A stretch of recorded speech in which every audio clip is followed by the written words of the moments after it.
Saya izin untuk merecord pertemuan kita, web yang pertama, karena rekaman ini akan saya taruh akan saya masukkan ke YouTube saya, kemudian linknya akan saya share agar teman-teman, rekan-rekan kalian yang tidak bisa ikut dalam web malam ini bisa menonton rekamannya. Gak apa-apa ya? Setuju ya?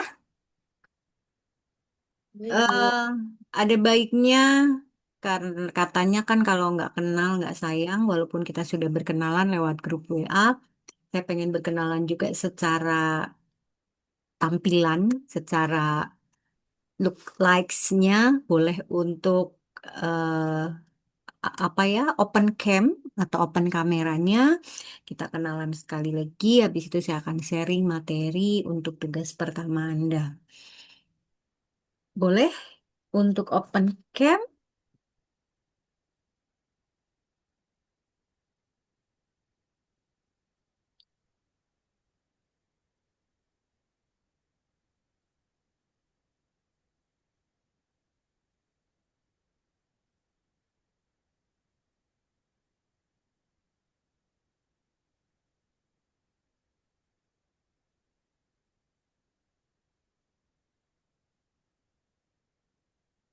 Oke. Open cam atau tidak bersedia open cam nih?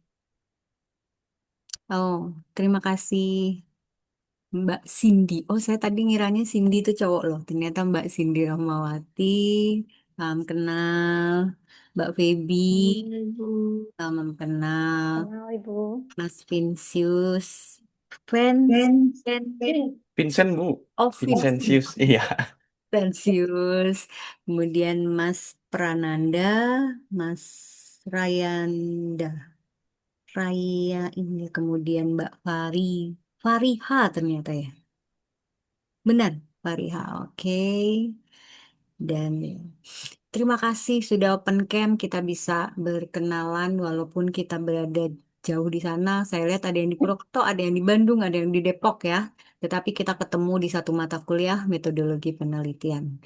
Seperti kita tahu, metodologi penelitian adalah mata kuliah yang memberikan kita pengetahuan tentang bagaimana menuliskan karya ilmiah yang baik sesuai dengan aturan panduan masing-masing.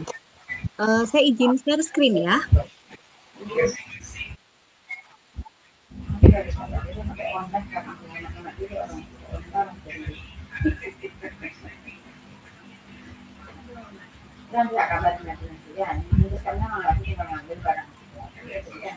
Oke. Apakah share screen saya sudah kelihatan? Sudah, Bu. Sudah. Sudah jelas. Ya, Bu. Udah Eh, kelihatan, Bu. oke, terima kasih. Ya, Bu. Kalian sudah baca eh, PPT ini atau materi ini? Kalau sudah bersyukur, kalau belum berarti kalau sudah berarti kita pendalaman lagi, kalau belum mari kita bahas bersama. Yang pertama adalah kita akan mengetahui konsep dasar penelitian dan perumusan masalah. Jadi kita akan melihat eh, bagaimana kita mencari konsep dasar penelitian dan rumusan masalah. Saya pengen tanya dulu, adakah diri sini yang mengetahui apa itu masalah? Apa itu masalah? Ada yang mau memberikan gambaran atau mungkin definisi masalah dari sudut pandang Anda? Masalah itu adalah sebuah gap atau kesenjangan antara kenyataan dengan yang seharusnya. Jadi misalkan saya berharapnya adalah kita perkuliahan biasa-biasa normal, tetapi ternyata ada kendala. Nah, itu kita sebut masalah. Seperti itu. Kita pengen gaji kita 10 juta, tetapi gaji kita cuma 1 juta. Masalah nggak tuh kira-kira? Masalah banget kali ya. Nah, bagaimana kita mau menyelesaikan masalah itu? Tetapi intinya, bagaimana masalah itu bisa kita angkat menjadi konsep dasar penelitian atau rumusan masalah yang bisa kita tuliskan dalam penulisan artikel ilmiah. Apakah semua masalah bisa diangkat atau ada syarat-syarat tertentu menjadi masalah yang bisa diangkat menjadi sebuah penelitian. Kira itu ya. Jadi secara sederhana, penelitian adalah mencari jawaban atas pertanyaan tertentu yang belum terjawab. Dan jawabannya itu tergantung dari upaya yang dilakukan oleh penelitinya. Contoh di sini dicontohkan adalah bulan. Beberapa puluh tahun yang lalu, manusia tidak tahu bulan itu sebenarnya benda apa. Apakah masalah ini tidak ada solusinya? Saat itu, orang hanya bisa berasumsi tentang apa itu bulan. Sampai suatu saat tiga astronot pergi ke bulan dan salah satunya membawa tanah dari bulan, kemudian dipelajarinya. Setelah dipelajari, maka astronot bisa memberikan jawaban tentang bahwa bulan itu seperti apa. Nah, sama mungkin dengan beberapa contoh di sekitar kita ya. Jadi secara sederhana penelitian adalah mencari jawaban tentang pertanyaan tertentu yang belum dapat kita dapat jawabannya. Atau dalam bahasa Inggrisnya research, yaitu mencari kembali ya. Research, jadi mencari kembali. Oke. Saya lanjut. Jadi secara sederhana, penelitian adalah sebuah kegiatan mencari jawaban yang dapat diandalkan atas sebuah permasalahan melalui serangkaian tindakan yang terencana. Nah, tindakan terencana itu apa saja? Ada pengumpulan, analisis, interpretasi terhadap data yang dibutuhkan untuk menjawab permasalahan yang dihadapi. Oke. Kemudian istilah penelitian dalam bahasa Inggris kita sebut research atau mencari kembali atau mencari berulang-ulang. Jadi secara gambarannya adalah ada peneliti, kemudian ada fenomena dan ada kesimpulan. Peneliti akan mengamati secara berulang-ulang fenomena yang ada. Dan dari fenomena tersebut dikumpulkanlah data, datanya kemudian dianalisis menghasilkan sebuah kesimpulan. Oke. Kemudian definisi penelitian banyak sekali dari beberapa pengamat dalam jasa peneliti ya. Ada menurut Liddy dan Ormond tahun 2015. Penelitian adalah sebuah proses sistematis untuk mengumpulkan data, menganalisisnya, dan menginterpretasikan dalam hasil analisis data untuk menambah pengetahuan kita tentang fenomena yang kita merasa perlu untuk mendalaminya.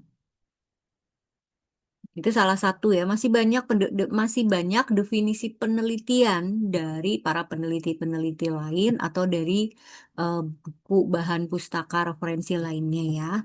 Tetapi intinya di sini harusnya ada serangkaian tahapan untuk menyelesaikan sesuatu. Biasanya ada pengumpulan data, analisis, interpretasi hasil. Tujuan akhirnya apa? Otomatis untuk meningkatkan pengetahuan kita.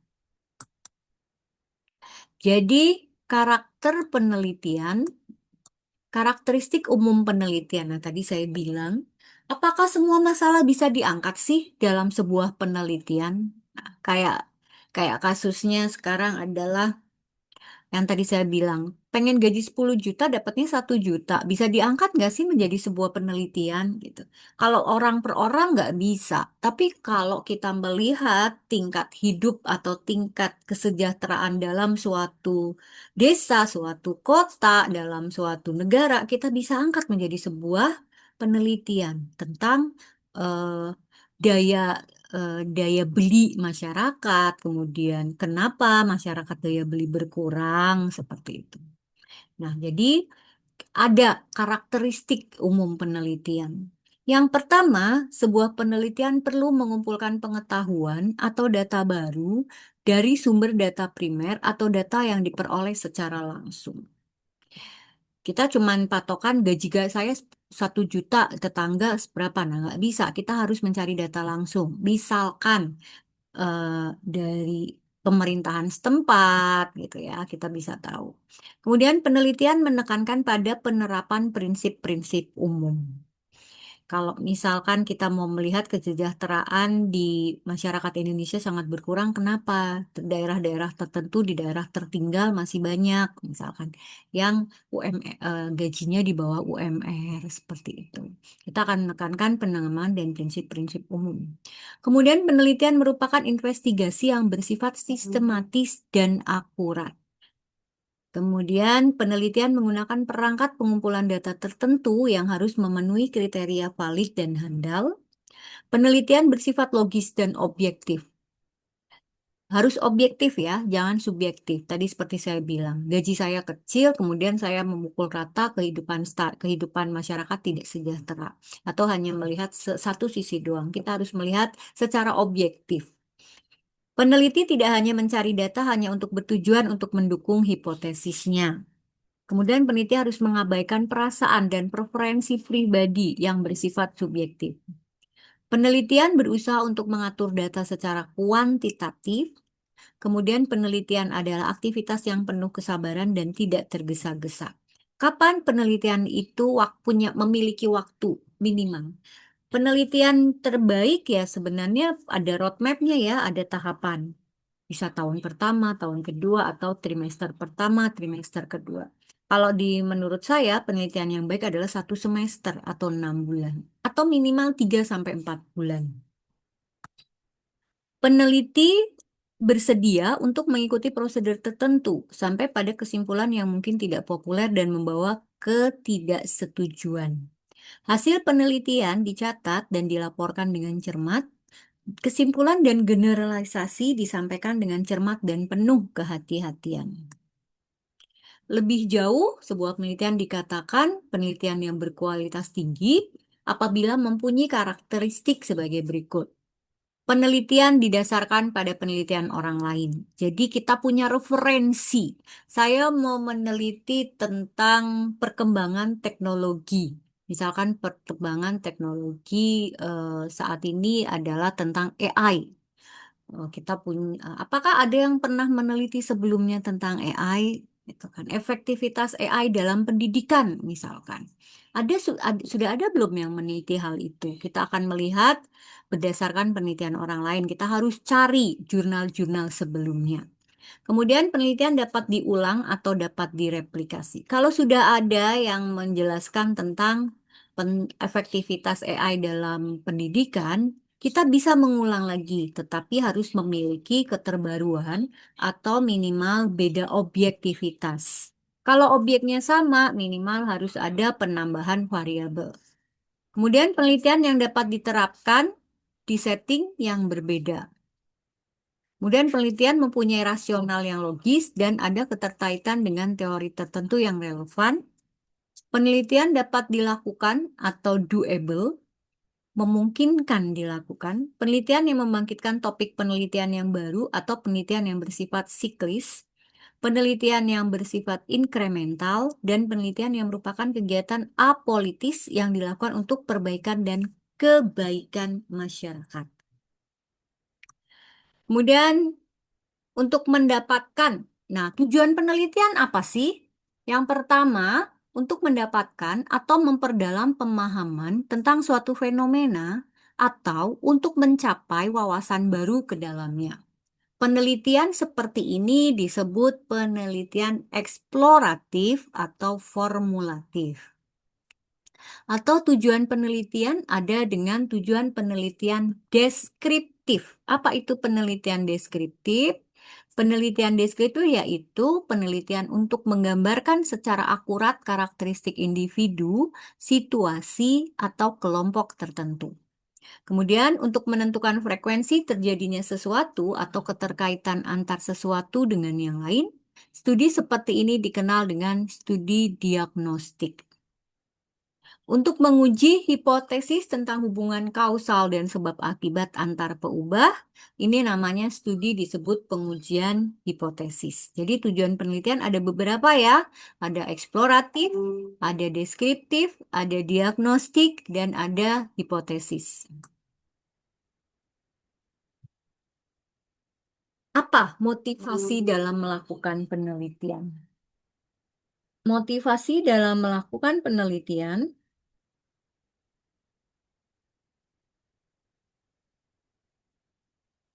Motivasi dalam melakukan penelitian. Yang pertama adalah keinginan untuk mendapatkan gelar akademik bersama dengan manfaat.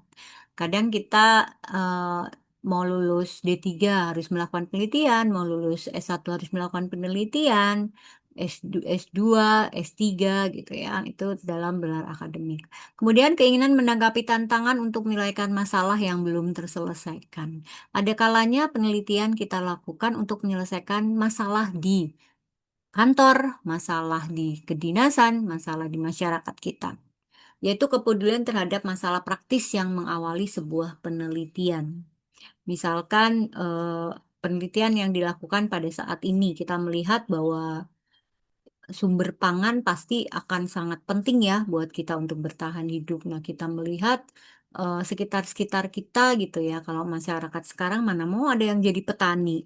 Semua pengennya di belakang nggak maulah petani kotor-kotor gitu kan ya. Misalnya. Nah, apa tuh tantangannya? Bagaimana menjadi petani yang modern, yang nggak pakai kotor tapi pakai teknologi, memanfaatkan teknologi yang ada. Seperti itu. Bentar ya, saya izin itu sebentar. Izin ini sebentar. Sebentar, saya izin off sebentar.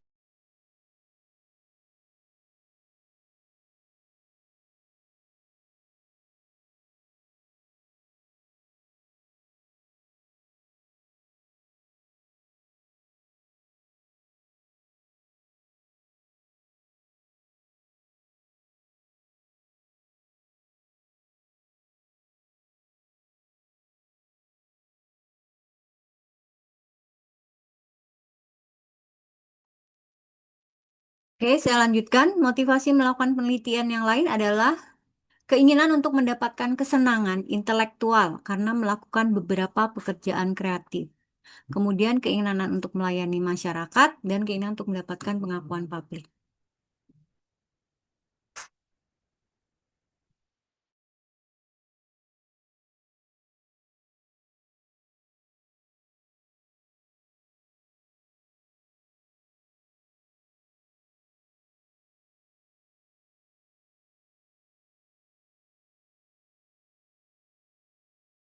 Oke, saya lanjutkan.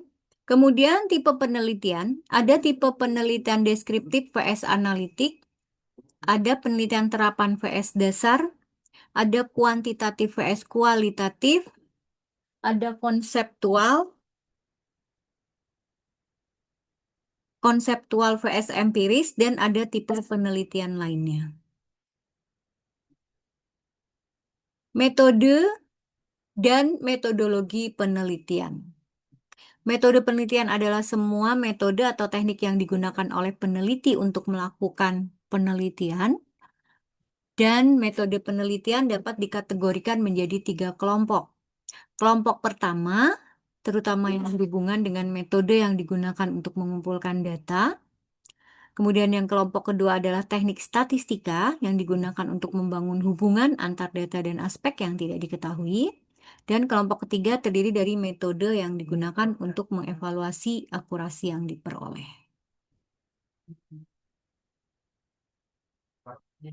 Beda metode dengan metodologi. Kalau metode adalah tadi metode yang digunakan untuk melakukan penelitian, kalau metodologi adalah tahapannya atau cara sistematisnya. Jadi hal ini dapat dipelajari dengan melaksanakan penelitian secara ilmiah. Jadi ada tahapan 1, tahap 2, tahap 3. Mungkin ini tidak saya baca semua, tapi saya akan jelaskan, kalau dibaca akan bosan kalian. Saya akan baca yang sesuai dengan ininya ya, gambarannya. Metode penelitian dan teknik penelitian. Kalau teknik penelitian itu merujuk pada perilaku dan instrumen yang digunakan, kalau metode penelitian adalah perilaku dan instrumen yang akan digunakan untuk memilih dan menyusun teknik penelitian. Contoh nih, untuk mengumpulkan data tentang perilaku turis, maka metode yang dilakukan adalah survei. Teknik yang digunakan adalah survei daring yang bisa menjangkau banyak responden. Contoh lain, untuk mengetahui pendapat masyarakat tentang sebuah produk baru, peneliti akan menggunakan metode wawancara. Dan teknik yang digunakan adalah merekam dialog pada saat wawancara. Bagaimana kriteria riset yang baik? Otomatis harus sistematis. Sistematis itu tadi ya ada metodologinya yang pasti, logis atau masuk akal, empiris dapat dibuktikan empiris ya dan dapat diulang. Hal ini menjadi satu siklus yang bisa bolak-balik ya. Kemudian, langkah-langkah penelitian yang pasti harus proses sistematis, mengumpulkan data, menganalisis dan menginterpretasikan data, dan meningkatkan pemahaman terhadap satu fenomena yang ada atau fenomena yang sudah atau fenomena baru bahkan. Fenomena yang ada mungkin pendidikan, dulu pendidikannya offline, sekarang sudah ada online, ya enggak? Itu kan fenomena yang mungkin sekarang sudah mulai biasa ya, tetapi nanti ada fenomena pendidikan baru, blended, baik online atau offline bisa dilakukan bersama, atau bahkan sudah eh, suatu pendidikan yang someday nanti mungkin akan ada pendidikan yang lebih canggih lagi, intinya terbaruan lagi. Kemudian langkah pertama, bagaimana kita merumuskan masalah. Inilah yang kita sebut langkah-langkah dalam penelitian. Langkah yang pertama adalah merumuskan masalah. Yang di sini kita akan menyampaikan suatu ketertarikan atau keprihatinan pada suatu perkara.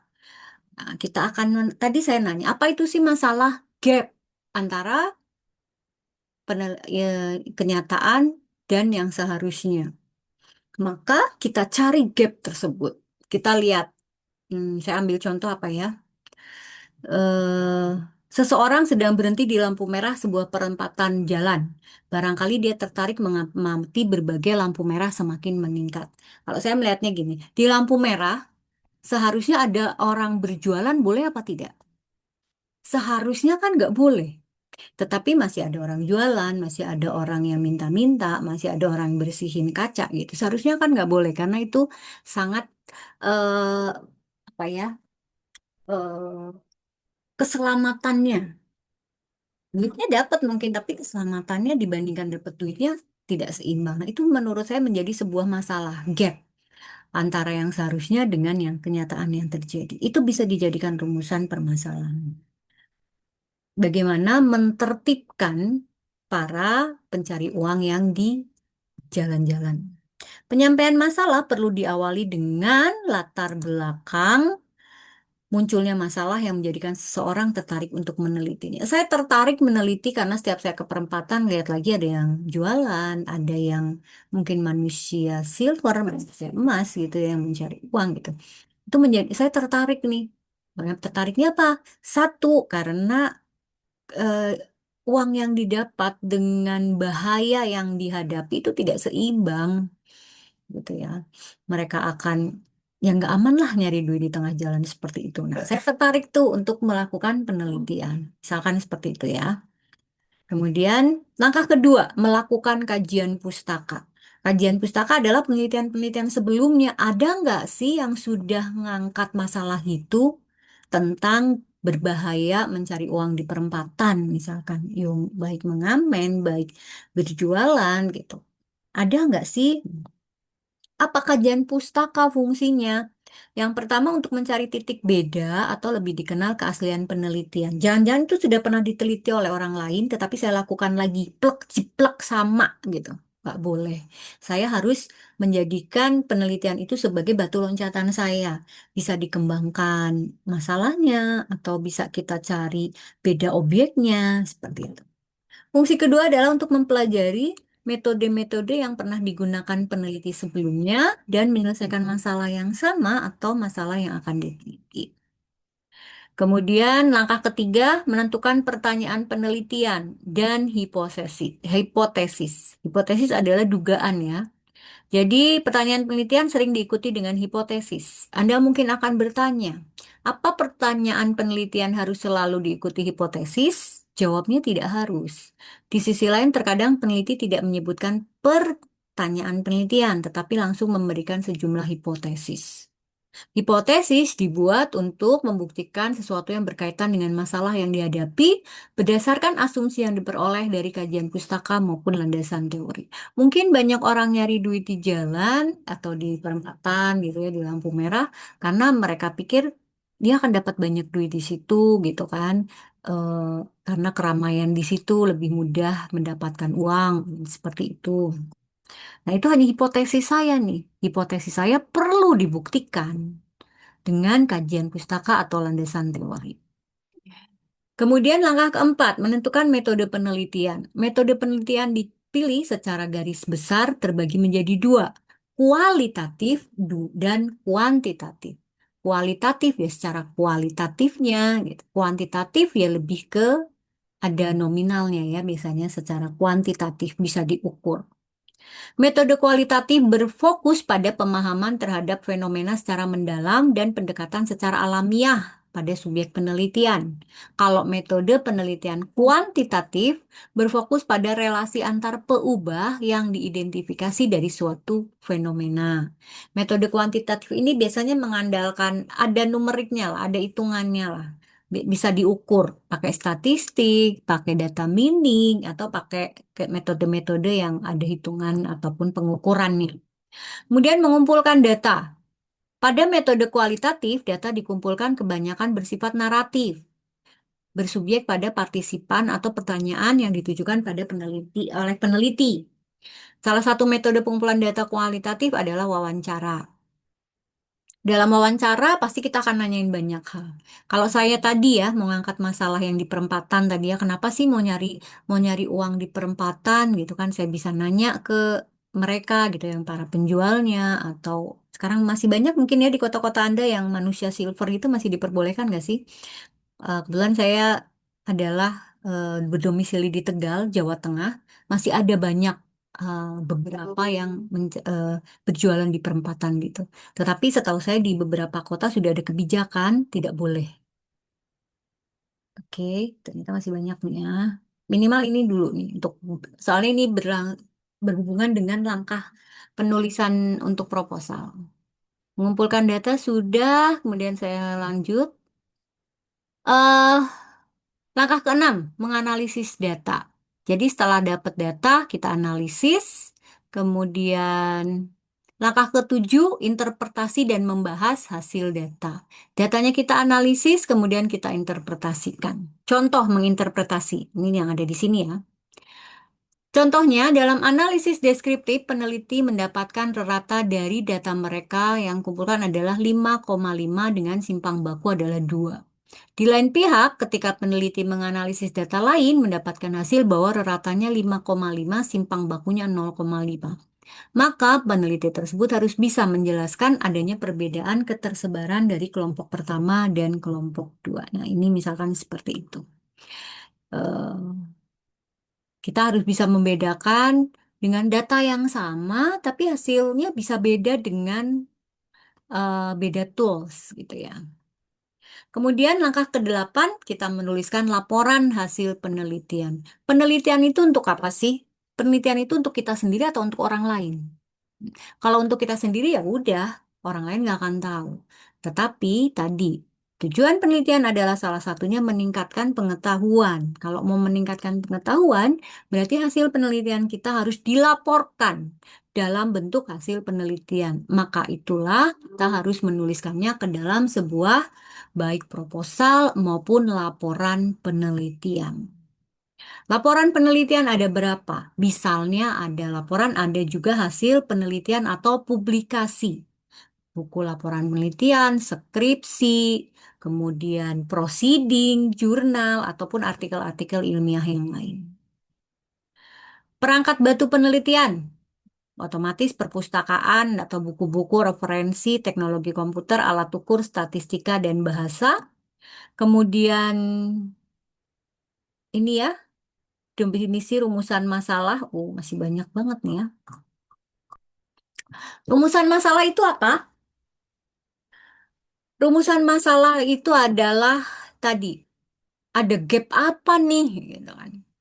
Misalkan ini ada bidang penelitian, kemudian ada topik penelitian. Nah, topik penelitian itu lebih kecil lagi ya. Ternyata di topik ini ada masalah nih. Nah, dari masalah ini kita turunkan dalam pertanyaan penelitian dan kita turunkan di hipotesis penelitian. 4 situasi yang sebaiknya dihindari saat mempertimbangkan masalah. Yang pertama, sebuah penelitian seharusnya tidak hanya sekedar mencapai pencerahan diri. Masalah yang tujuan utamanya membandingkan dua kumpulan tidak cocok untuk masalah penelitian. Pernyataan tidak hanya menghitung koefisiensi korelasi. Kemudian persoalan hanya memberikan iya dan tidak. Kita nggak bisa tuh mengangkat sebuah materi penelitian yang cuman jawabannya iya dan tidak. Identifikasi penelitian berarti kita akan mengidentifikasi masalah. Kemudian ini bagaimana untuk kita menentukan langkah-langkah untuk mengidentifikasi penelitian. Yang pertama, Anda harus menentukan dulu bidang Anda mau penelitian bidang apa. Oh, saya mau ke teknik komputer atau teknik informatika atau sistem informasi. Saya mau ke website. Oh, saya mau ke Internet of Things. Oh, saya mau ke hardware, software, jaringan gitu kan. Oh, saya mau meneliti di bidang sosial. Misalkan tadi yang di perempatan, tapi saya melihatnya dari sudut pandang sosial. Atau saya melihat dari sudut pandang tingkat resiko, misalkan. Langkah kedua, peneliti harus mengembangkan penguasaan pada bidang penelitian yang ingin dia lakukan. Dia harus mengkaji penelitian di bidang tersebut sambil melihat tren terbaru. Dan langkah keempat, mempertimbangkan bidang prioritas penelitian. Dan langkah kelima, dia harus membuat analogi dan mempunyai wawasan yang cukup untuk menggunakan pengalaman pribadinya untuk mengidentifikasi masalah. Langkah keenam, dia harus menunjukkan aspek spesifik dari masalah yang diselidiki. Oke, ini masalah penelitian ini bagaimana contoh penelitiannya. Saya langsung contohnya saja ya.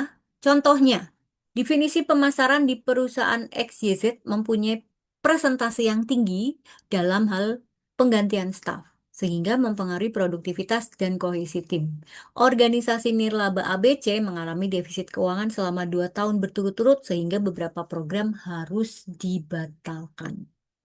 Nah, inilah contoh masalah penelitian praktis. Kita perlu teliti, benar nggak sih program itu harus dibatalkan? Maka kita akan mendalami pengumpulan data, masalah, dan menganalisis.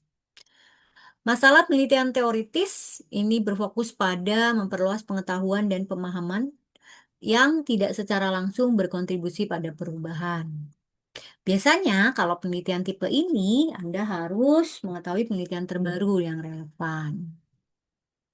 Sumber penelitian. Dari mana, Bu, kita ngambil sumber penelitian? Boleh dari masalah pribadi sendiri, tapi tadi sesuai aturannya. Logis enggak? Objektif enggak? Masuk akal enggak? Gitu kan. Sudah ada penelitian sebelumnya belum? Sumber masalah penelitian lain yang sering digunakan bisa jadi kita ngambil dari artikel atau publikasi jurnalnya orang lain. Boleh dari inovasi baru atau masalah yang menarik yang berasal dari hasil diskusi pakar dan bidang Anda.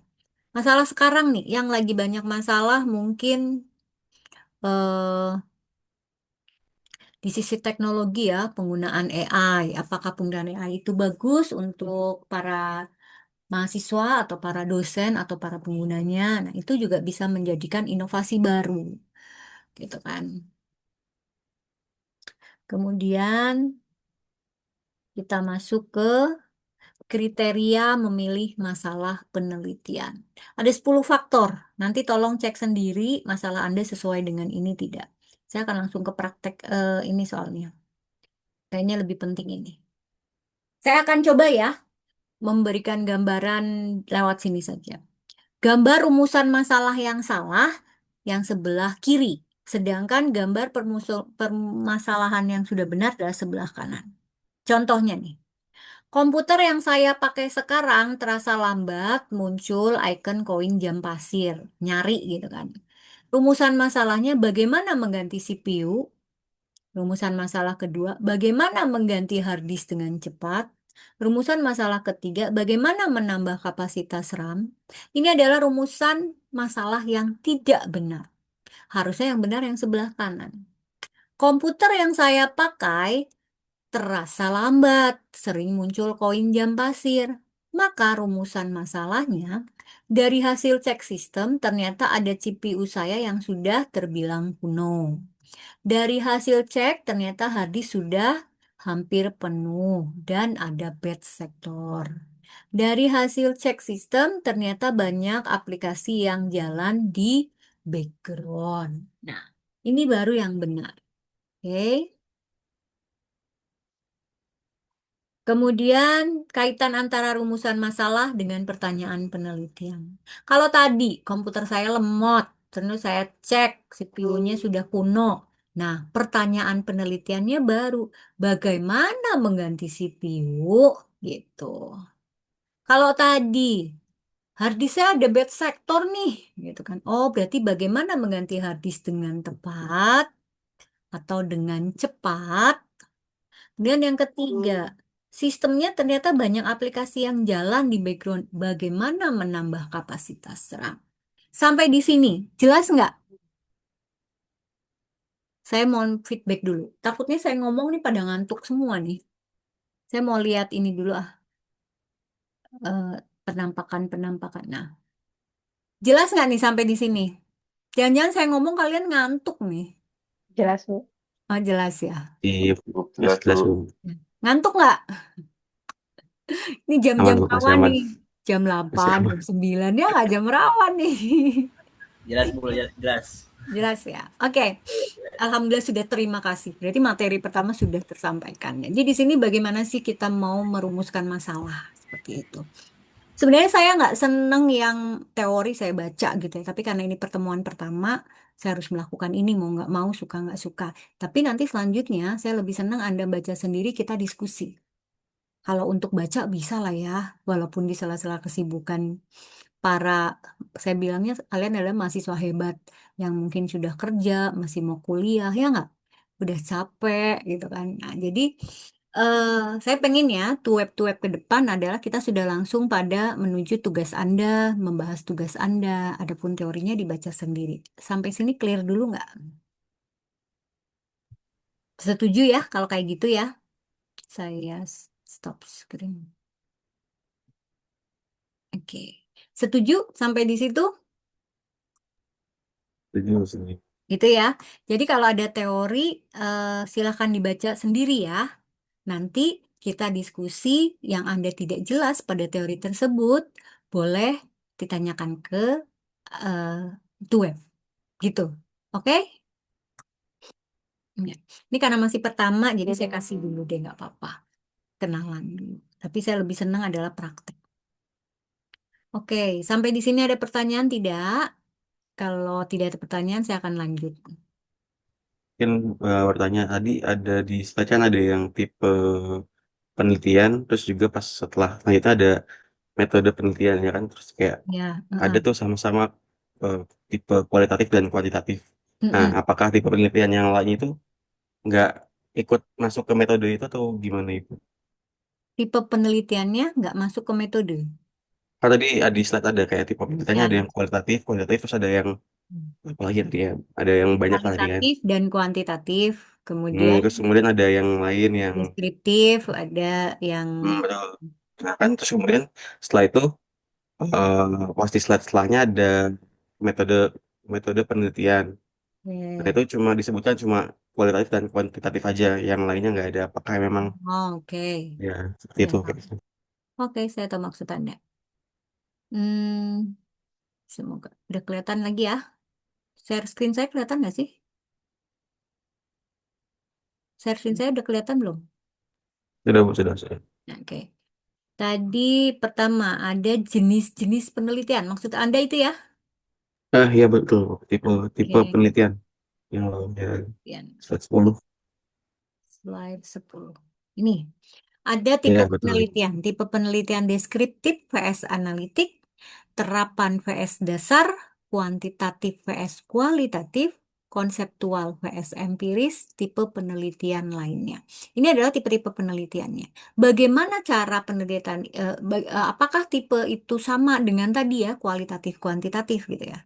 Ini kan masuk dalam sini ya Mas, kuantitatif, Iya, betul. kualitatif. Tetapi pada semua ini, pada semua tipe penelitian ini, pengambilan data atau pengolahan datanya itu bisa kuantitatif maupun kualitatif, maksudnya seperti itu. Oh, jadi Misalkan, ya ini hanya tipe, untuk apa? Pengolahan datanya aja seperti itu. nah, ini, misalkan gini, konseptual vs empiris. Konseptual kita ambil pengolahan datanya, mengambilkan penelitiannya kualitatif nih. Berarti secara penilaian orang kualitatif seperti itu. Tapi kalau konseptual kita bikin kuantitatif, berarti kita harus pakai hitungan, pakai yang bisa dikukur gitu, ngambil data gitu, gitu. eh Seperti ini, saya ngambil kasus yang MBG dia. MBG kira-kira penelitian apa nih? Deskriptif mungkin. Kita mau menggambarkan MBG itu berjalannya seperti apa. Nah, atau agak mau kuantitatif atau kualitatif. Kalau mau kualitatif, pendekatannya berarti kita akan mewawancarai ya baik pelaku MBG yang dapat MBG, pembuat programnya. Kemudian kita lakukan analisis dari hasil wawancara. Itu kualitatif. Tetapi kalau kuantitatif, kalian akan mengukur tingkat efisiensi misalkan dari sekian ribu SPPG yang makanannya bergizi berapa SPPG? Dari makanan tersebut berapa yang dimakan, berapa yang dibawa pulang. Nah, itu kan kuantitatif, bisa diukur. Oh, nggak efektif nih. Ternyata dari sekian MPPG banyak yang 50%-nya nggak berhasil mungkin. Tapi kalau kualitatif, kalian hanya meminta pendapat-pendapat para mereka, kemudian kalian lakukan dengan seharusnya MBG itu seperti apa? Seharusnya bisa salah, menangani kekurangan apa stunting, menangani stunting. Nah, stuntingnya terselesaikan tidak? Kalau kualitatif dengan hasil wawancara, kemudian metodenya harus seperti apa. Tapi kalau kuantitatif kita harus bisa ngukur stuntingnya benar turun nggak nih? Sampai di situ kebayang? Jadi semuanya bisa pakai kual, bisa pakai kuan. Oke? Kalau tipe deskriptif ya penggambaran gitu. Aku gambarin tentang kampus saya gitu kan. Kan saya setarain di UT, saya juga ngajar di kampus lain gitu kan. Saya akan menggambarkan kampus saya berada di sebuah kota kecil di Tegal, Jawa Tengah dengan 5 gedung, kemudian mahasiswanya lebih dari 5.000 misalkan. Itu kan secara deskriptif. Tapi kalau analitis, saya akan menganalisa kampus saya sejauh mana, bagusnya sejauh mana, kualitasnya seperti apa dengan gambaran. Tetapi kalau saya sajikan dengan kuantitatif, saya akan mengajukan data secara kuantitatif. Tapi kalau kualitatif ya saya ya kualitas sama kuantitas bisa ya membedakan ya. Oke, clear? Siap, Ibu. Oke. Terima kasih. Oke, ada lagi pertanyaan? Tidak ada? Kalau tidak ada, silakan baca. Kan ada 2 slide itu ya. Ada 2 PPT. Yang PPT satunya silakan dibaca sendiri. Saya sudah mau masuk ke Anda dalam mengerjakan tugas 1. Kira-kira setuju ya? Karena kan Anda pertemuan ke depan, seminggu ke depan harus nulis nih tugas 1, bener ya? Oke, saya mau masuk ke tugas 1. Panduannya udah dibaca belum ya? Panduan penulisan udah dibaca belum ya? Panduan. Saya mungkin izin share tampilan UT-nya ya.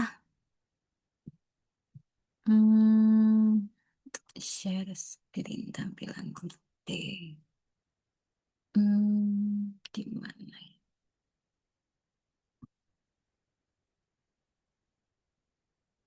Bentar, saya kan tampilan UT saya mana?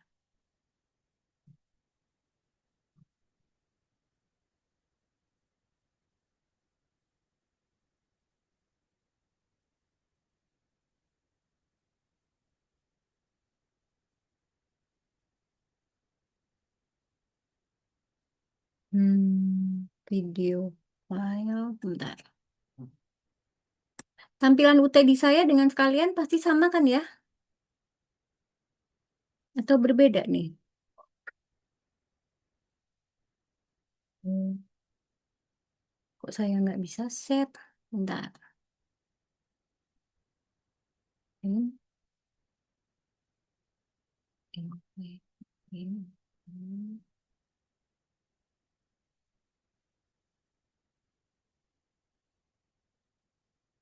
Salah. Maaf. Ini. Sudah terlihat tampilan screen saya? Sudah Bu. Oke. eh kita akan, ini kan kita menuju aktivitas belajar 2 ya. Aktivitas belajar 2 kita akan memahami tadi penglihatan umum, kemudian kalian juga harus bisa mengetahui bagaimana itu menjelaskan apa sih penelitian, karakteristiknya apa aja gitu ya. Nah, kan kemudian aktivitas ketiga, kalian akan di metodologi penelitian kalian punya 4 tugas, di mana output luarannya adalah proposal penelitian. Kalau kita mau melakukan sesuatu, kita harus melakukan perencanaan. Kira-kira perencanaan penelitian itu adalah kita buat dalam bentuk proposal. Nah, proposal penelitian itu eh,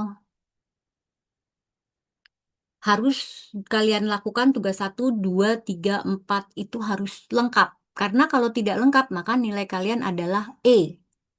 Kalian pasti nggak mau yang dapat nilai E ya. Jadi kalian tugas 1, tugas 2, tugas 3, tugas 4 harus semuanya dilakukan. Kemudian di sini sebenarnya elemen tugasnya sudah jelas sih. Yang pertama, kalau bab tugas 1 tuh kalian nulis tentang bab 1. Tugas 2 kalian nulis bab 2. Tugas 3 kalian nulis bab 3. Tugas 4 nulis bab 4 plus cover dan daftar pustakanya pasti harus sudah dibuat. Nah, jadi kalau tugas 1 kalian akan mengisi bab 1. Bab 1 tuh isinya apa saja? Latar belakang masalah, rumusan masalah, tujuan dan manfaat penelitian. Ada 3 subbab ini. Mana ya panduannya? Nah, ini panduan praktik penyusunan bisa kalian download di sini. Kalian sudah buka ini? Panduan praktik penyusunan. Nah, terlihat ya share screen saya ya? Oke, nah jadi kalian harus menulisnya harus sesuai dengan panduan ini. Panduan praktik penyusunan penelitian. Kata pengantarnya, saya skip aja ya. Nah, jadi sama isinya dengan tugas kalian. Bab 1, bab 2, bab 3. Ya enggak? Ini bab 1, pendahuluan. Nah, bab pendahuluan itu isinya apa? Latar belakang. Bagaimana menuliskan latar belakang? Ya tadi, kalian nemuin masalah apa? Biasanya menuliskan latar belakang itu dari umum ke khusus. Misalkan gini, saya apa mau penelitian penelitian bidang sistem informasi kan ya, memiliki peranan penting dalam sebuah perkembangan mahasiswa. Mahasiswa sebagai calon peneliti perlu dibekali relevan, gitu ya. Tujuan. Oh ini modulnya ini. Bentar, cara penulisannya. Nah, ini sistematika penulisannya ini ya. Bab 1, bab 2, bab 3 dan bab 4. Nah, ini ada contoh proposal penelitian di bawahnya. Judulnya, pengaruh penggunaan LMS terhadap motivasi belajar mahasiswa UT. Latar belakangnya apa? Menjelaskan fenomena yang melatar belakangi penelitian. Menyajikan perkembangan teknologi informasi, mendorong pemanfaatan LMS. Nah, ini sudah ada semua. Ini contohnya. Dan kalian harus bisa daftar pustakanya bisa menggunakan apa style. Lebih mudah menggunakan Mendeley atau ZT. Ini kira-kira panduannya ini.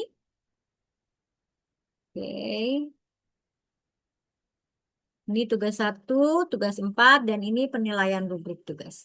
Ini panduannya ya. Lampirannya cover. Covernya kalian harus seperti ini.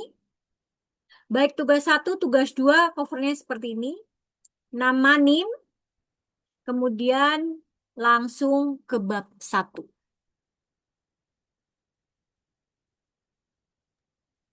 Sampai di sini.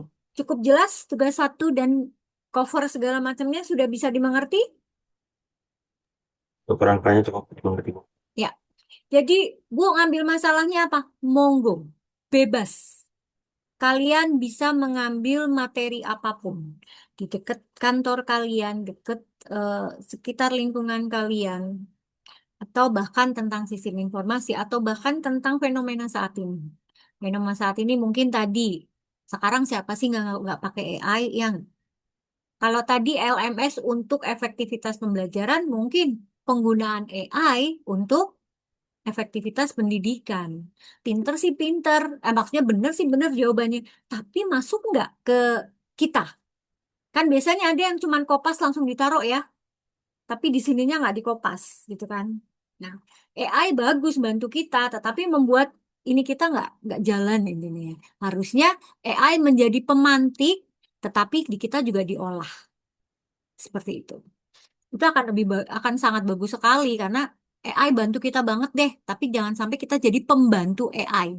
AI bantu kita, tapi jangan sampai kita jadi pembantu AI. Nurut aja pak kata AI. Enggak. Kita harus bisa mencerna apa yang kata AI karena AI itu tergantung pemakainya ya. Promptnya beda, keluarnya beda ya. Nah, jadi mungkin bagaimana membuat prompt yang bagus untuk kepentingan pembelajaran. Itu bisa menjadi sebuah masalah juga. Karena dekat dengan dunia saya. Dunia saya adalah pendidikan, kemudian saya tiap hari baca jawaban mahasiswa, wah AI banget nih gitu kan. Bahasa AI ketahuan deh. Oke, bisa saya bantu? Oke, saya bantu. Itu kan bahasa AI banget, sangat ini sekali. Jadi kalau jawaban kalian pakai AI, saya bisa tahu gitu loh. Tetapi bagaimana bahasa kita dari AI ini kita dapat menjadi pengolah bahasa kita, dibuat bahasa kita gitu loh.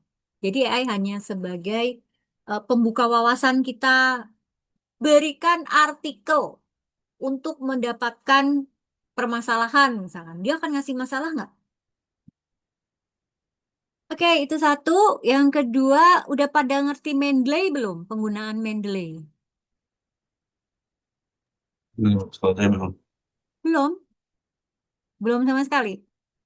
Menggunakan daftar pustaka otomatis menggunakan Word sudah belum? Menuliskan daftar pustaka otomatis nih. Tapi pakai Word. Biar otomatis, biar kalian nggak usah nulis pengarang, penulisnya, tahunnya. Sudah pernah belum? Plugin, semacam plugin gitu ya, untuk ditaruh di Word. Kenapa? Semacam plugin yang diinstal di Word itu kah? Gitu Itu Mendeley. Mendeley. Kalau Oh, oke. kalau yang plugin adalah Oh, Mendeley. oke. Itu Tetapi pernah, kalau pernah sekilas. memanfaatkan di Word, itu sudah ada. Semua kalian sudah ada di Word kalian. Belum pernah? Belum pernah? Belum? Oke, kalau belum, minggu depan ya kita bahasnya ya. Atau nanti cari dulu sendiri di YouTube deh. Nanti kita minggu depan baru ini. Cuman saya Boleh akan mungkin mengajarkan kalian bagaimana mencari referensi penelitian. Sudah pernah mencari referensi penelitian, jurnal-jurnal penelitian? Biasanya lewat apa? Kalau nyari jurnal penelitian. itu yang seperti Sinta bukannya Bu? Sinta, Apa? Google Scholar, Oh, bagus juga. ya. Saya pengen ngasih kalian satu cara nyari jurnal penelitian. Saya izin share screen ya. Oke.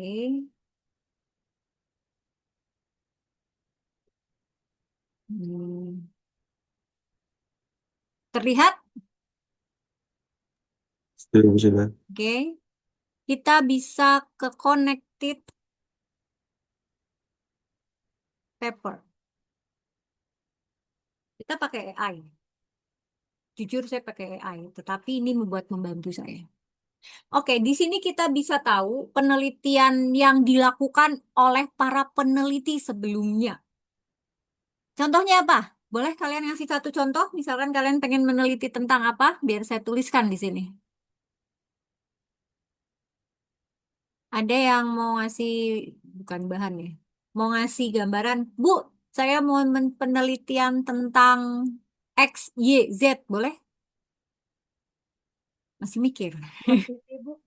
Tentang apa, Mbak? Smart TV. Smart, TV. Smart TV.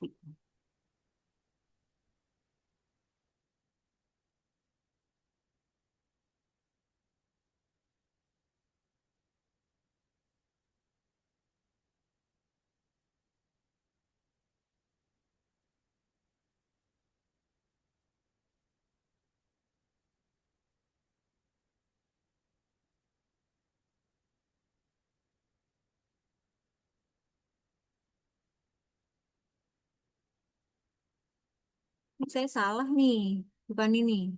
Connected paper. Salah, salah. Ntar. Connected paper.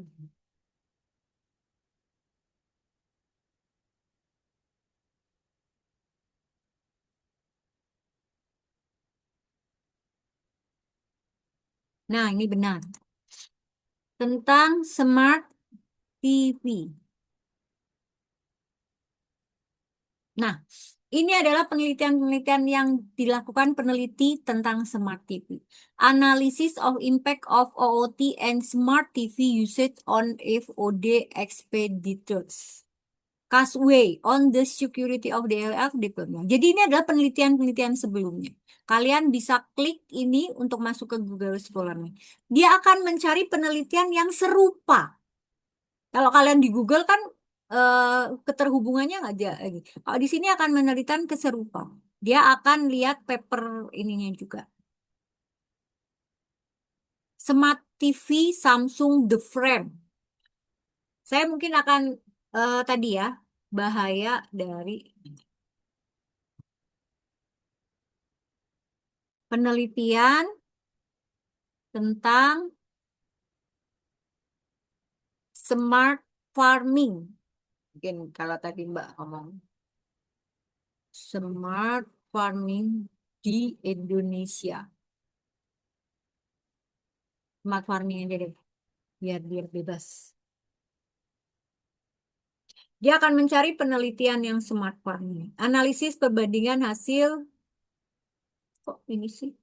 Nah, ini adalah penelitian sebelumnya. Dia akan menampilkan di tahun-tahun sebelumnya. Dia akan terunut seperti ini. Lama ya. Oke.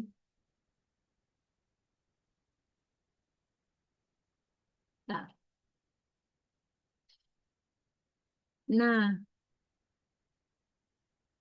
kok kenapa pijat ya? Saya mencari smart farming. Ini tidak tepat nih.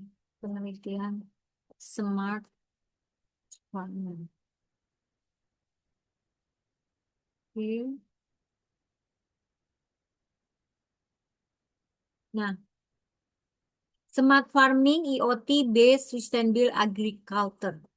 Nah, ini adalah grab penelitian-penelitian sebelumnya di tahun-tahun tersebut yang mempunyai keterhubungan satu sama lain. Nah, Anda boleh mengambil menjadi ini referensi untuk menuliskan latar belakang. Kemudian apa tadi ya? Kalau yang bab satu, latar belakang sama hmm, latar belakang masalah, rumusan masalah, tujuan, dan manfaat penelitian. Hanya itu yang diisi. Nanti bab 2, bab 3, bab 4-nya dikosongkan. Jangan diisi. Tugas satu hanya satu bab saja. Dan itu harus disubmit minggu depan. Oke? Jelas sampai di sini? izin bertanya. Tadi kan untuk judulnya atau masalah yang dibahas kan eh, bebas ya, dia. Bebas, bebas. Apakah aku nggak tahu nih di sini teman-teman di sini apakah sama-sama dari prodi yang sama atau beda-beda. Jadi apakah harus sesuai dengan prodinya masalahnya atau tidak? Kalau mau dijadikan lanjutan untuk skripsi atau tugas akhirnya Anda, saya sarankan yang sesuai dengan prodinya. Jadi tidak melulu untuk mata kuliah ini, tapi nanti kalian bisa lanjutkan, gitu loh. Kalau boleh tahu kalian semester berapa ya ini? Beda-beda sekali. Beda-beda. Kamu semester berapa, Beda-beda. Mas? Kalau aku udah lama sih, udah 10 ini. Dua semester. Masih Kalau delapan. 10 semester nih beneran. Iya, iya. Oke, Sempat berarti cuti beberapa. oke. Jadi enaknya langsung yang nanti akan kamu ambil jadi tugas akhirmu, Mas. Oke, baik, Ibu. Terima kasih Yang lain, sarannya. Mbak Feby berapa semester berapa? Saya semester 6 sekarang, Bu. Semester 6. Oke. Mas Ray Nindra ya? Saya semester 6, Bu. Semester 6. Kemudian Mas Dia Saya semester 6 juga, Bu. semester 6. Mas Rangga rata-rata 6 ya? Semester berapa, Mas? Kok kayaknya nggak masih mute ya? Apa saya nggak kedengeran nih? Kemudian Mas Vincent Sama Bu, semester 6. semester 6. Mbak Faria Semester 6, Bu. oh, semester 6. Yang lain semester 6 juga. Mbak Cindy, Akna, sama Muhammad Alfi semester 6 juga. Oke, berarti memang banyak yang semester 6, nggak apa-apa. Kalau kalian kan 8 semester berarti ya? Berarti kan masih 2 semester ke depan. Jadi bisa lah dijadikan untuk eh, kira-kira nanti saya lanjutkan nggak nih ke tugas akhir. Cuman kan memang ini sangat singkat ya.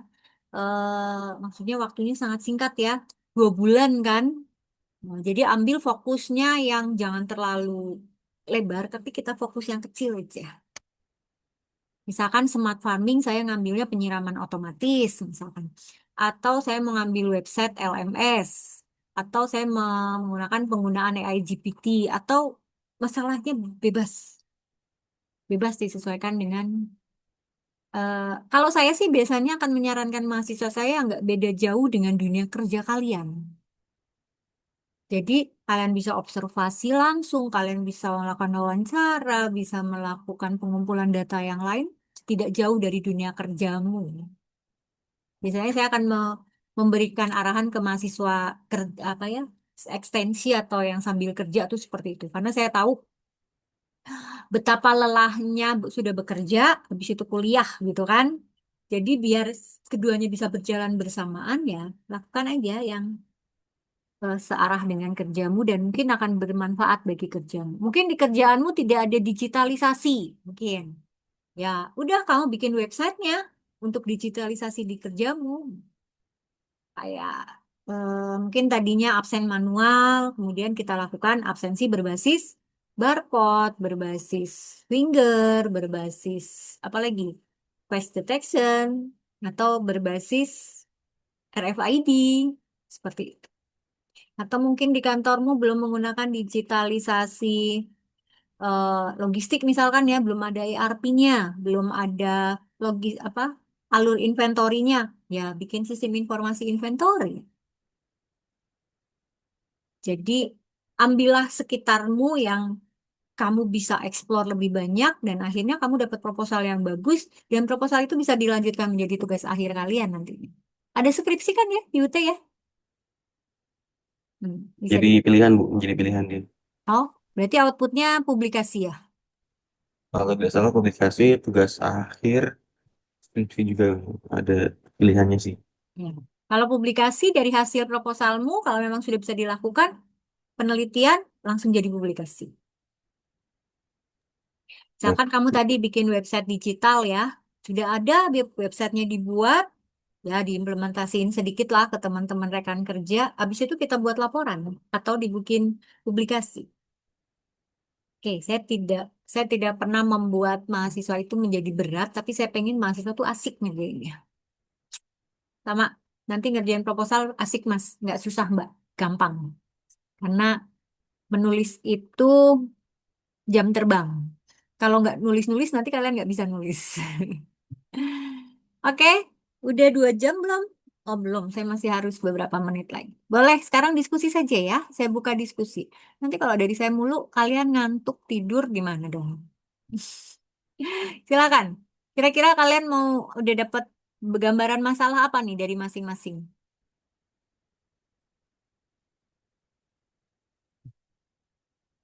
Boleh? Ada yang sudah punya gambaran masalah? Masalah banyak kan ya? Siapa yang orang nggak punya masalah coba di dunia ini? Tinggal masalah itu sesuai nggak ya kalau kita angkat di penelitian. Mungkin background background di kerjaan Anda boleh ceritain barangkali bisa menjadi perumusan masalah atau apa pertanyaan penelitian. 2, 3, 4, 5, 6, 7. Alhamdulillah 10 orang hadir semua. Mantep, 10 orang hadir semua. Tapi saya nggak tahu 5 yang lain mana nih. Karena ada 15 mahasiswa di kelas ini. Hmm. Oke, sekarang ngobrol asik aja. Kalian boleh perkenalin diri, boleh kerja di mana biar siapa tahu itu muncul ide-ide masalah. Silakan kalau mau memperkenalkan diri lebih jauh, mau ya hari ini. Atau mungkin bahkan sudah ada yang dapat masalah, silakan.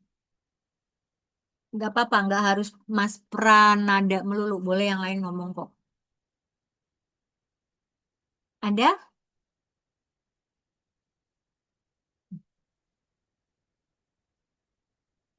Hmm, yang dari dari kota mana saja ya kalau nggak salah? Mas Prananda dari kota mana? Saya Depok, Bu. Depok, Jawa Barat. Depok, Jawa Barat. Kalau Mas Rangga, Mas Rangga ini kayaknya ngetik ya dia ya. Ya di chat, Bu, di chat. Oh ya, Sukabumi. Oke. Kalau Mbak Cindy,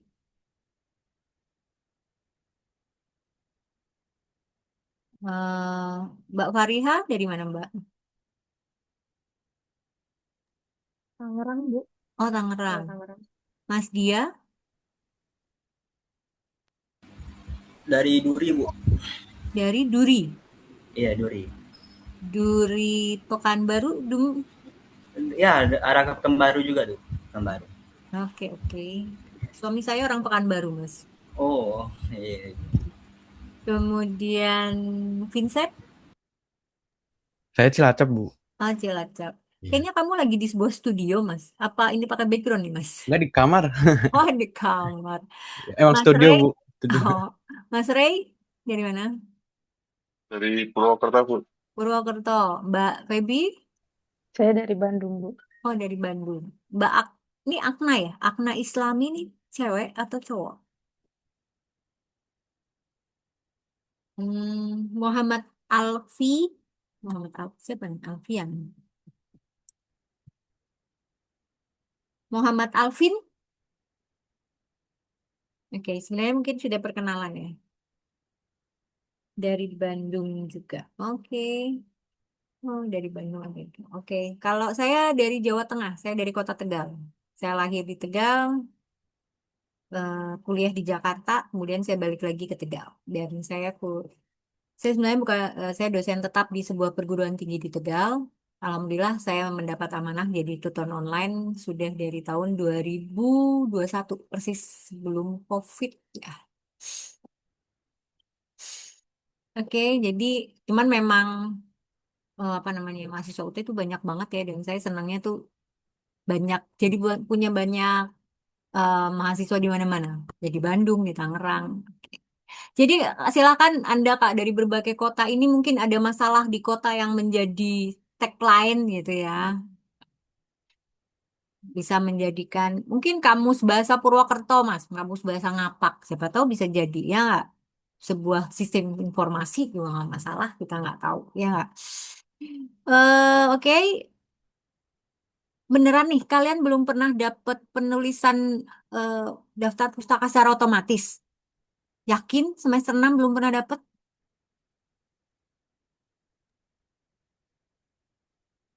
Yang bener nih, kalau enggak saya share malam ini mumpung masih ada waktu 30 menit lagi. Yakin belum? Atau lupa kali? Mungkin lupa sih sebenarnya. Atau kayak mungkin sekilas pernah tapi lupa kalau itu adalah otomatis gitu. Karena mungkin saking otomatisnya jadi nggak ngeh. Mendeley, tahu Mendeley? Main beli kayak pernah sih, Mendeley kayak tahu? pernah. Hmm. Mendeley Jadi tahu? yang kayak lagi gini tuh harusnya. Oke, saya coba saya liatin word saya ya. Word saya. Sorry kalau eh, hmm,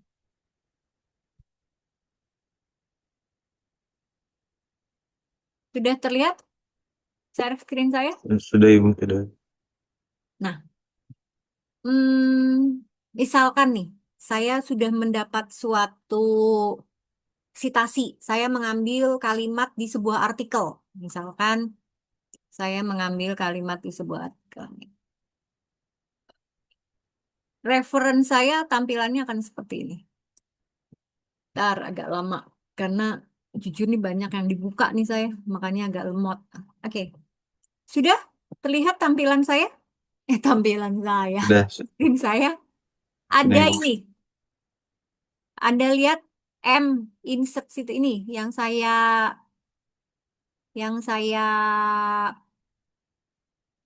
mouse saya, pointer saya. Ya, Ya, ini sudah adalah ngerti. Mendeley. Ini adalah alat bantu untuk menaruh, menaruh apa? Ya? Menyimpan artikel-artikel yang saya lakukan untuk penelitian. Saya buka Mendeley saya ya. Kalau ini kalian harus install Mendeley, free download. Sesuaikan dengan bitnya. Mau 30 mau yang 30 bit, 36 atau yang 64. Itu ada install di Mendeley. Kemudian di plugin. Ini saya buka Mendeley saya. Kok minta email? Udahlah, kita coba. Biasanya langsung loh.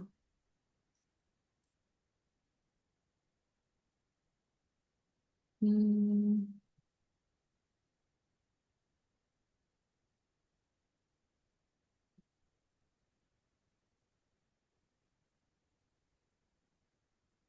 saya nggak tahu nih, bisa nggak ya?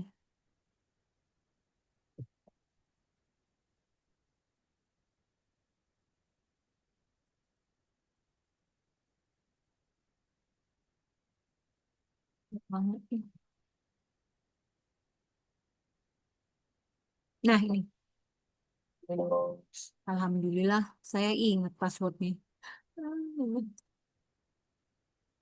Nah ini, oke.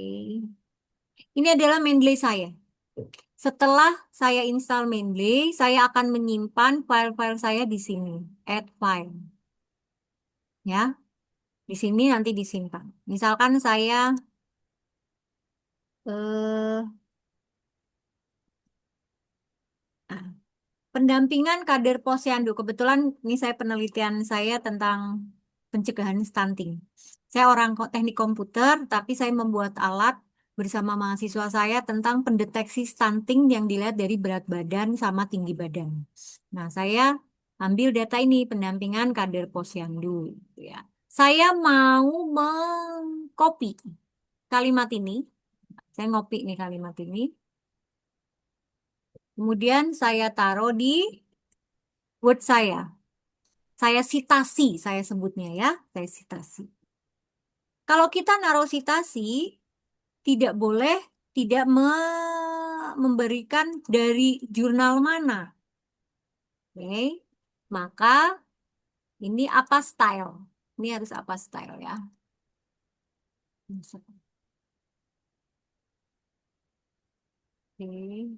Ini kita akan memilih. Kita disuruh pakai sitasi apa? Ada IEEE, ada modern. Nah, kita disuruhnya apa style? American Psychologist Association. Ini don't. Nah, ini sudah apa? Oh, Vancouver, apa style? Mana apa style? Nah, udah apa style? Nah, tadi ini saya dari judul apa ya? Siapa penulisnya ini? Kader Bos. Penulisnya adalah Dewi Erowati. Ya, saya akan cari di sini Dewi Ero. Nah, saya klik di sini citasi. Nah, akan muncul secara otomatis. Kemudian saya citasi lagi. Saya citasi lagi dari yang lain. Dari penulis yang lain. Dari My Library. Saya buka lagi strategi stunting. Jadi saya bisa buka banyak di sini di Mendeley saya. Oke, strategi. Nah, saya mau mensitasi lagi nih dari sini. Saya citasi dari sini misalkan, meskipun Indonesia memiliki pangan, nah ini saya kontrol C. Aduh, oh ini saya copy sini. Ini penulisnya siapa? Penulisnya adalah Insyirah. Ya. Saya masukkan lagi di sini. Ini kan saya contoh ya. Kalau kalian harus nyambung ya kalimat satu dengan kalimat yang lain. Ini kan saya hanya contoh. Oke, memiliki potensi.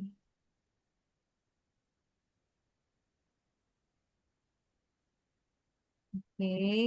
Nah, ini dari siapa tadi? Dari Insyirah. Saya cari di sini lagi.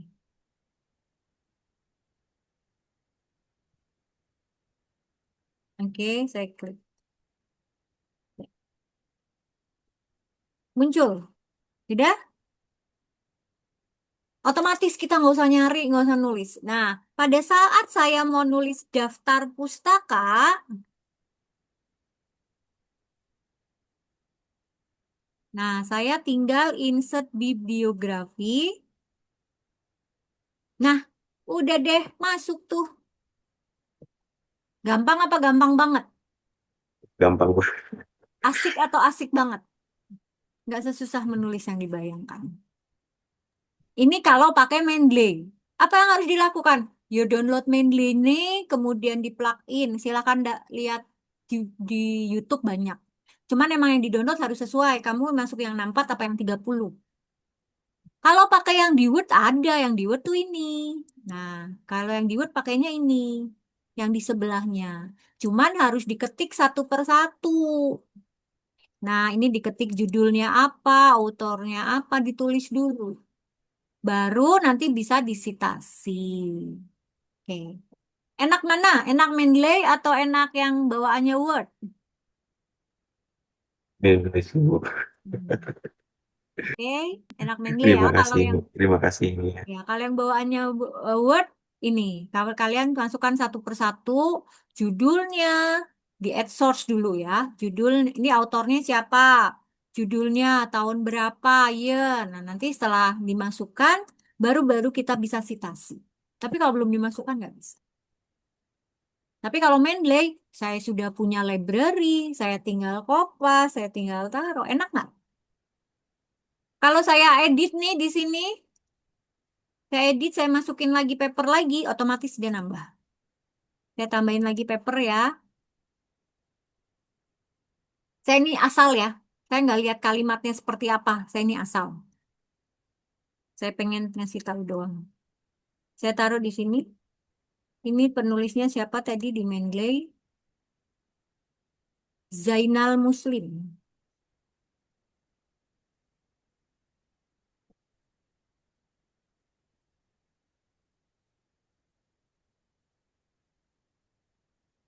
Oke.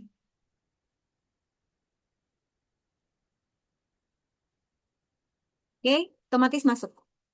Nggak usah kita insert lagi. Itu kalau apa style, gimana kalau misalkan yang lain dia akan mengubah dengan sendirinya. Ini IEEE dan yang diminta sama panduan adalah apa style. Oke, sampai di sini. Jelas semuanya? Cukup bisa dimengerti? Jelas, Bisa, Bu. Bu. Ya. Bisa ya untuk mengerjakan tugas 1 ya? Ya, saya Siap. nggak ngasih Mendeley-nya. Silakan download di mendeley.com. Kemudian kalau tutorialnya di itu banyak di mana? YouTube banyak sekali. Oke, silakan insert kemudian di plug in. Semoga minggu depan saya sudah bisa lihat tugas kamu dan bisa saya nilai. Oke, sampai di sini jelas ya. Pas nih, sebentar lagi saya selesai. Ada pertanyaan lagi? Kalau tidak ada, nanti saya akhiri loh. Lebih cepat maksudnya, lebih cepat selesai. Tidak 2 jam. Kan harusnya saya 2 jam, tetapi kalau sudah cukup, ya sudah saya akhiri. Oke? Kalau tidak pertanyaan, saya akhiri malam ini. Saya sudah ngirim foto belum ya? Soalnya pasti nanti saya diminta, Mas Mbak, foto dokumentasi. Oh, sudah ada nih. Saya kirimkan satu lagi. Jelek. Boleh minta pose terbaiknya? Kita mau dokumentasikan dulu pertemuan malam ini. Oke. Yang belum off cam, yang belum off cam, yang belum on cam, Mbak Akna sama Muhammad Alvin. Saya hitung dalam hitungan ketiga ya. 1, 2, 3. Oke. Oke, terima kasih. Sehat selalu dan semangat. Assalamualaikum warahmatullahi wabarakatuh. Selamat malam semuanya. Waalaikumsalam. Bu. Terima kasih, Bu. Waalaikumsalam warahmatullahi Kasih, Bu. Banyak, Bu. Iya.